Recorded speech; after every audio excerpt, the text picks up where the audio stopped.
થઈ ગયા તો વિચારો અને દેવ એવું કદાચ મજબૂર કરે તમને, એવું મજબૂર કરે, એવા તકલીફો નાખે, એવા ઝીણા ઝીણા તકલીફો એવું વધી જાય ને પછી માણસ કંટાળે ને એટલે કે સારું ચોક જોવડાવવા જવું પડશે.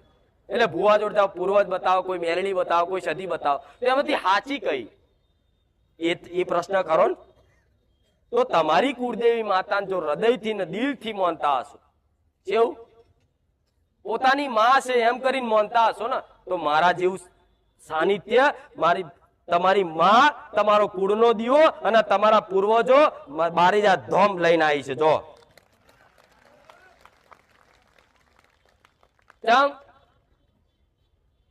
તમે કુળદેવીની ભક્તિ કરતા હતા ને એટલે કુળદેવીની દયા આવી. આ ભૂવે ભીવો ભટકશે ને આનો ઉદ્ધાર નહીં થાય. જા બારે જા, આજ તમારી માં લઈને આવી છે તો તમારી માં માટે